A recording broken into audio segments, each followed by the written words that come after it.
The sound you hear is what some experts claim to be a Bigfoot scream. Recorded in the state of Washington by a group of campers in 1971, it is regarded as the highest quality audio of the creature ever captured.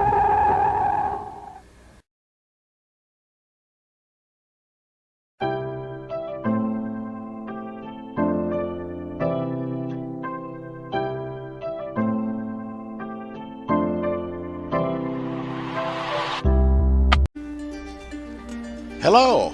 Welcome to Bigfoot Real Encounters. We're glad to have you stop by. We'd also like to take this time to invite you to share your encounter. You can send your stories to the email bfrealencounters@mail.com, where we will feature your story with all of the respect that it deserves. So send your stories in, bfrealencounters@mail.com. We look forward to hearing from you and your great stories soon.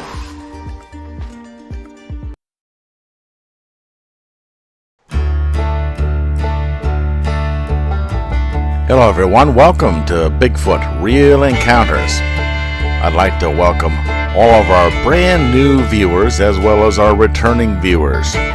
You have found a safe place to share your encounters with the Sabe, the Sasquatch, the hairy giant, the forest people, whatever name you have come to know them by, Bigfoot. All these different names from all over the country and all over the world that have been passed down for centuries. A century is 100 years, folks. These creatures have been described for centuries. That means many hundreds of years.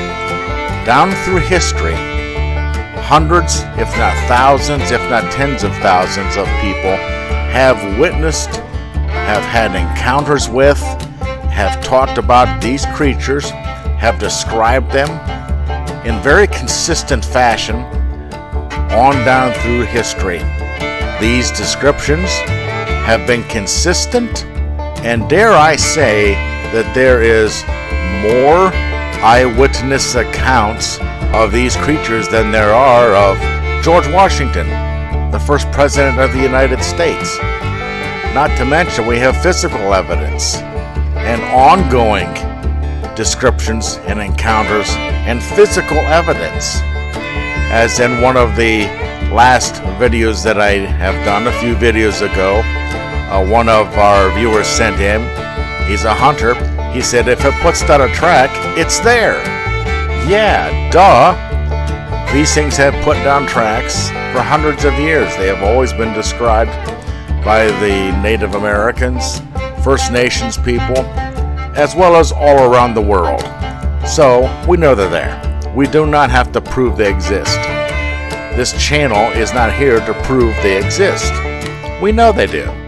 This channel is here to give a platform for you who have had an encounter to safely share your encounter without fear of ridicule or being poked fun of or any of those type of things, because we know what happened.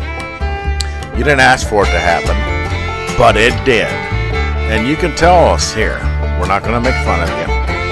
Also, it can help if you've had one of the more hair-raising experiences, one of the bad ones where you have bad dreams, keep you awake at night, PTSD symptoms, in other words.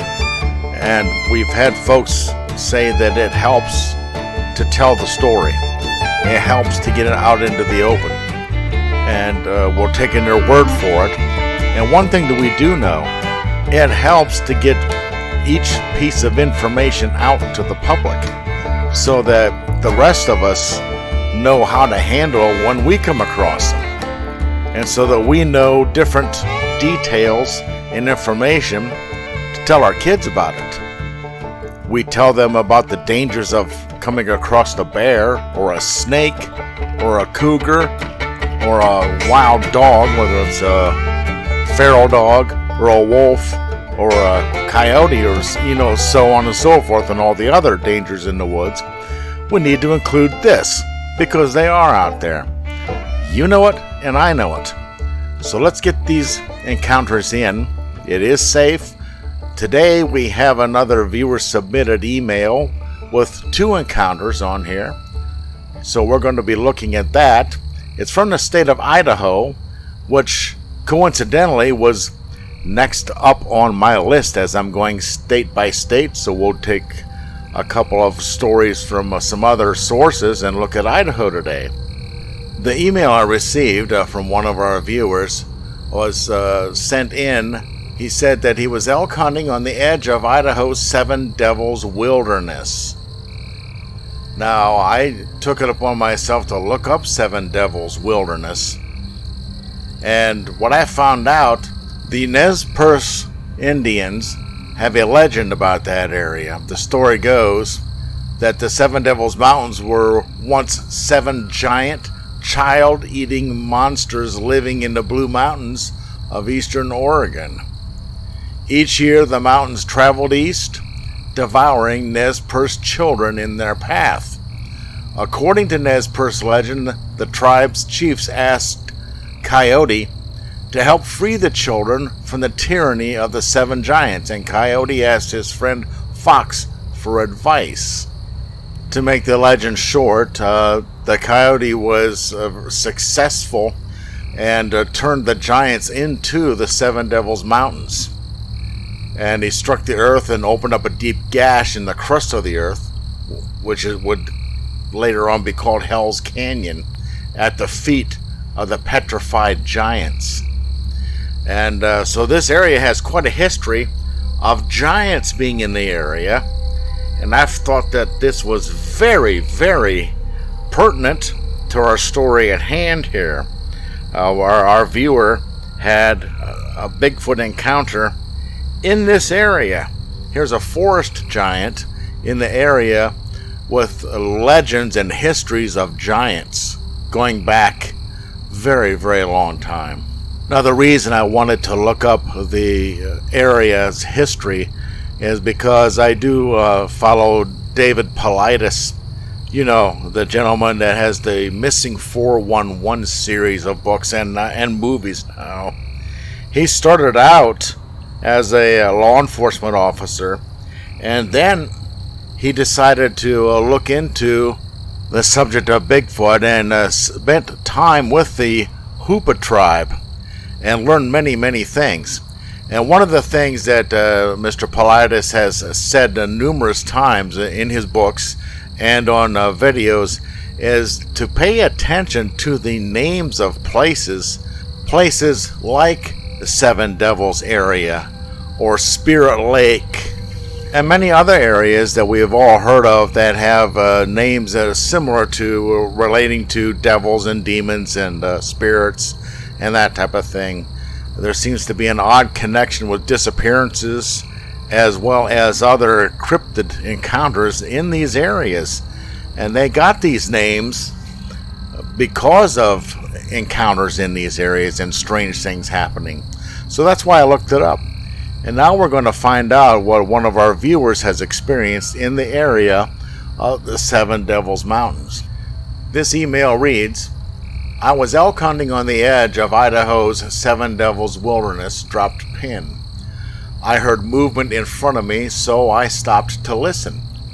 Then I heard bipedal foot stomps that sounded like it weighed 800 pounds, followed by a monkey-sounding whoop like I heard at the Phoenix Zoo growing up.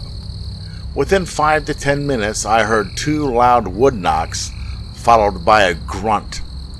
The hair was standing up on my neck. I heard no other critters, not even grouse. Number 2. I was standing outside our camp near Yellow Pine, Oregon, late in the evening before dark. We were at the end of a dead-end road. Camp was all set up and the family was inside chatting when I began having sticks and small rocks thrown to me, not at me. After the first one, I thought it was loosened by a breeze, but it continued. Then small rocks followed. I playfully tossed them back each time. Rocks, sticks, in turn, always landing at my feet.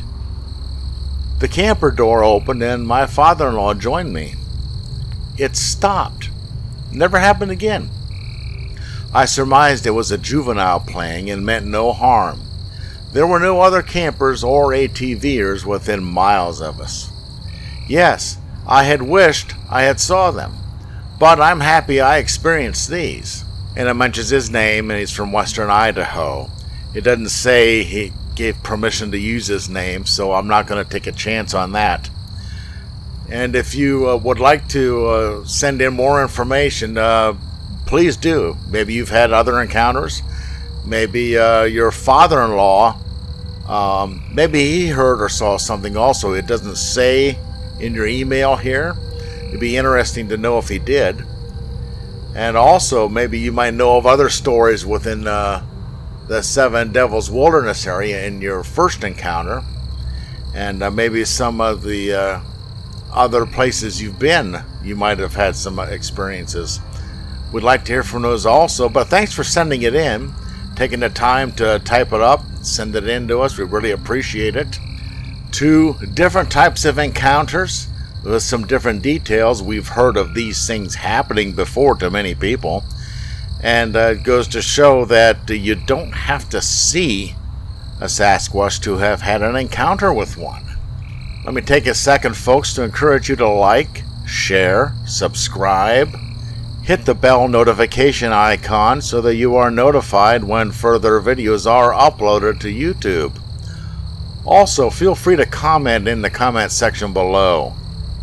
I'm sure there are many of you out there who have had encounters and you've not told anybody.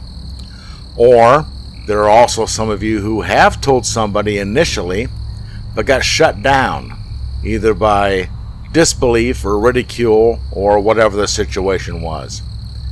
You can tell us. We want to hear. In this day and age, the public wants to hear. It seems the majority of the people are ready for this information. So send in your encounters at bfrealencounters@mail.com. We'll be happy to narrate it for you. You can keep yourself anonymous if you wish. You can add your name if you wish, or we can just call you Bob, okay? Let's take a look at some other areas in Idaho and see what's going on there. We find some here in Bonner County, Idaho, from 1975 to 1977. This one reads, in 1975, north of Switcher Ski area, 6 of us saw a young one about the size of a 10-year-old boy. He looked like a 10-year-old boy with hair all over it.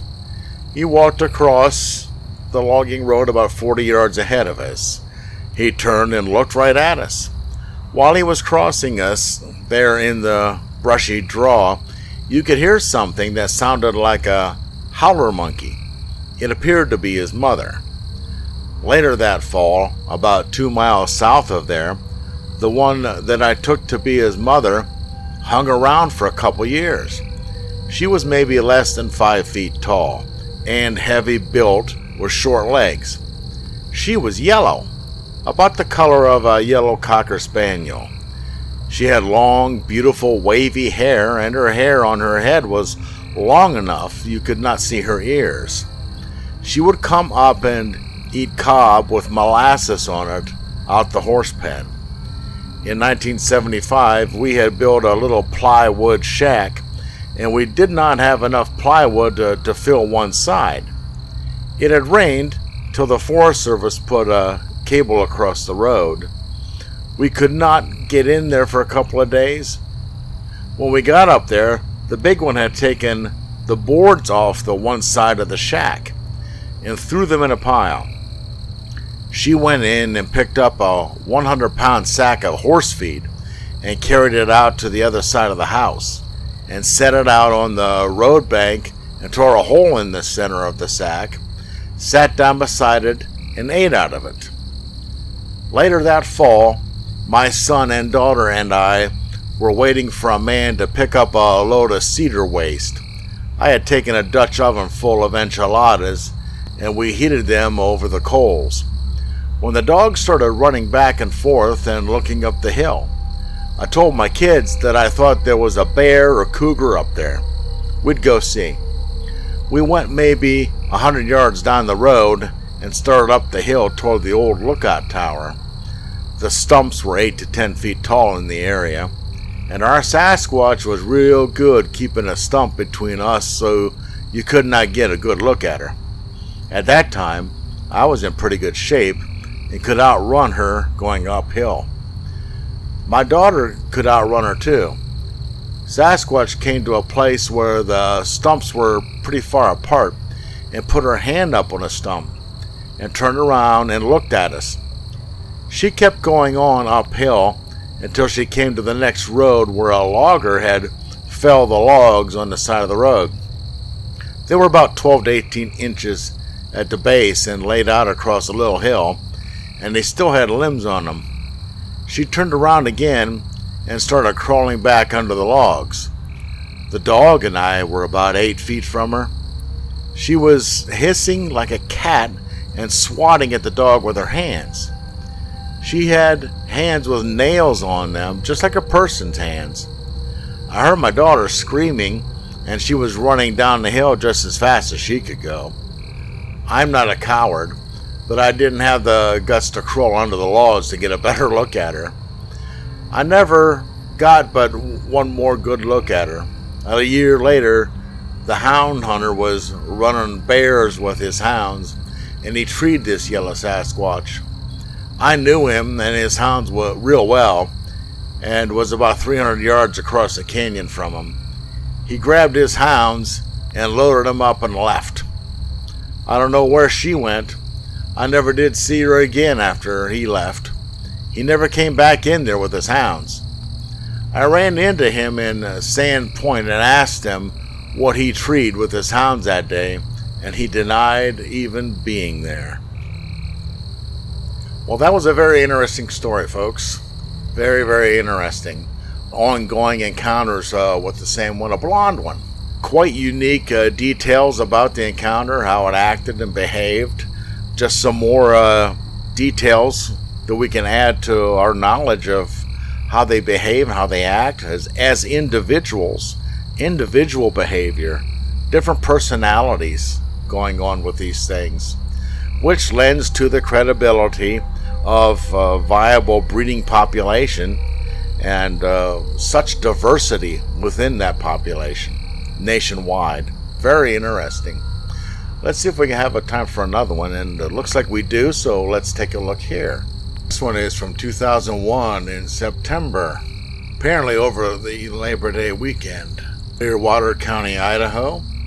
This one reads, we were on a backpacking trip in Mallard Larkin's roadless area of Idaho, and it was high noon. Beautiful sunny day, and we were on a pack trail that was climbing above Heart Lake. We came to a lookout and looked down on the lake.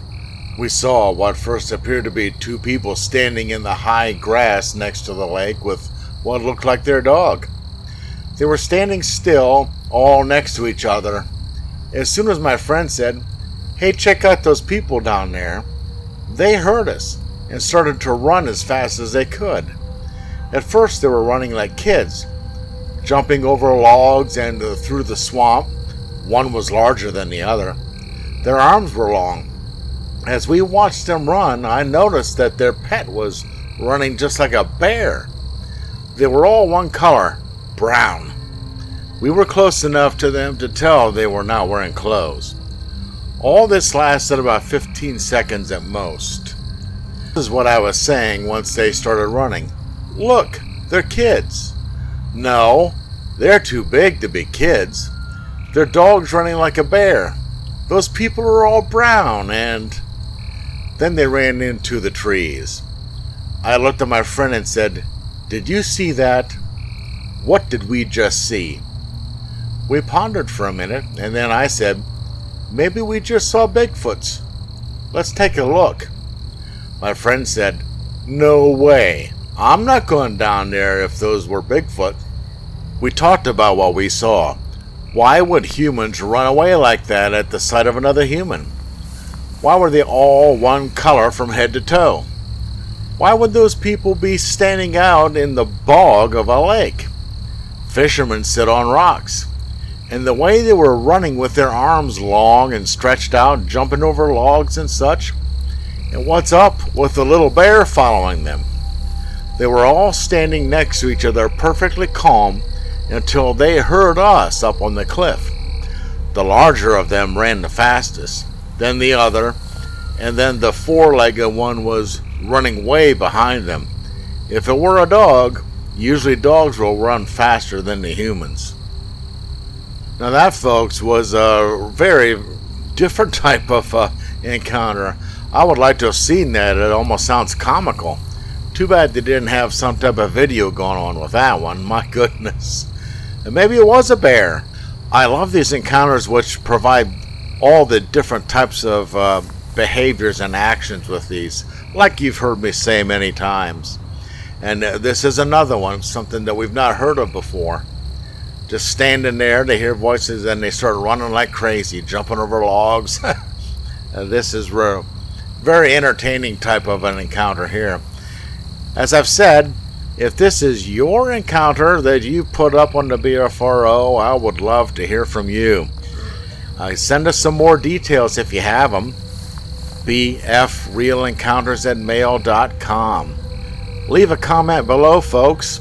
And remember, when you're outdoors taking a hike in a nice area, or fishing, or camping, or picnicking with a family reunion or whatever, we do have some nice weather coming up still, or hunting, remember, keep an eye on the tree line to see what's keeping an eye on you. We'll see you in the next one. Once again, another great story. Thanks for tuning in. Please share your encounter. Email us, bfrealencounters@mail.com. Your story is very important. We will treat it with the respect that it deserves. Also, be sure to smash the like button, share, and subscribe. Thanks once again. We look forward to hearing from you soon. Watch out for our next video. Maybe we'll feature yours. Have a great day.